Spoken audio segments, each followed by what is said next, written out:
দর্শক, এবার আমরা আপনাদেরকে জানাবো অসাধারণ একজন ব্যক্তির কথা।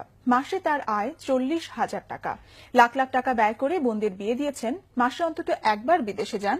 বেনসন ছাড়া অন্য কোনো সিগারেট খান না, অথচ পেশায় তিনি একজন ভিক্ষুক। বহুরূপী এই ভিক্ষুকের প্রতারণার কথা জানাচ্ছেন সানজিদ আহমেদ। ক্যামেরায় ছিলেন আল মাসুম সবুজ।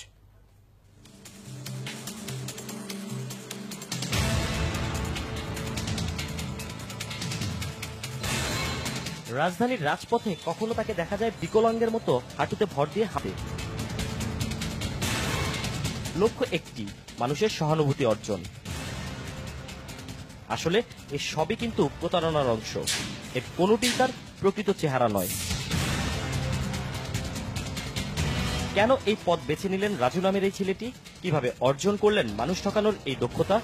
অনেক চেষ্টার পর তার মুখ দিয়ে বের করা গেল সেই কথা। এই যে ভিক্ষার বিভিন্ন কৌশল আপনি এগুলো শিখলেন কোথায়? এটা নিজে তো বাইরের থেকে শিখাইছি। বাইরে থেকে শিখেছেন? কিভাবে, কোন জায়গা? এই ধরেন মাদ্রাজ গেছিলাম, এই জায়গার থেকে শিখাইছি। শিখে আয়া ভাই বাংলাদেশে 5 বোন বিয়ে দিলাম এই ভিক্ষা করে। হ্যাঁ, ইন্ডিয়ায় ধরেন প্রতি মাসে 3 বার যাওয়া যায়। ইন্ডিয়াতে রাস্তাতে, দিল্লিতে, হাওড়া স্টেশনে, সব জায়গায় ভিক্ষা করি। বিদেশের মাটিতে কেবল ভিক্ষাই নয়, প্রতারণার জাল বিস্তার করে ভারত থেকেও সে আদায় করে আনে প্রতিবন্ধী ভাতা। সে টাকা আনতে প্রতি 3 মাসে অন্তত একবার যান তিনি ভারতে। এই ধরেন বাইরে যাই, ভাতা মুতা আনি। কিসের ভাতা? এই প্রতিবন্ধী ভাতা আনি। কোথা থেকে? এই ইন্ডিয়ার থেকে। ইন্ডিয়ায় তুমি প্রতিবন্ধী ভাতাও পাও? হ্যাঁ।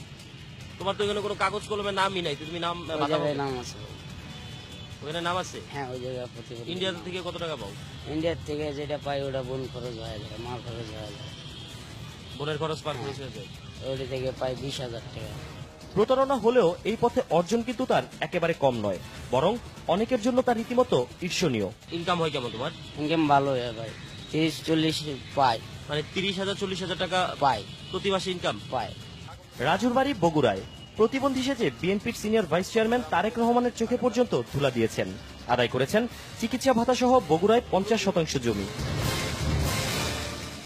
বগুড়ায় ধরেন গলির ভিতরে ঢুকতে 3টা গাড়ি ঢুকছিল, 4টা গাড়ি আইছিলেন। পরে ঢুকতে দেখি তারেক রহমান নেই। পরে ধরেন 2 ঠ্যাং আমার ঘাড়ে।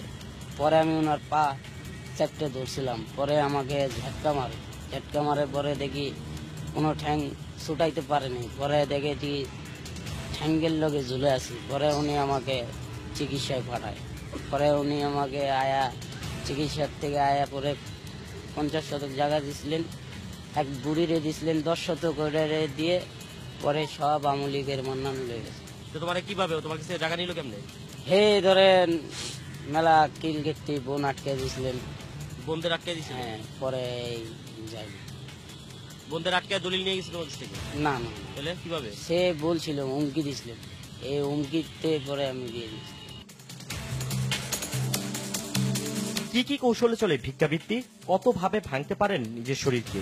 জানতে চাইলে স্বমহিমায় নিজেকে মেলে ধরেন রাজু।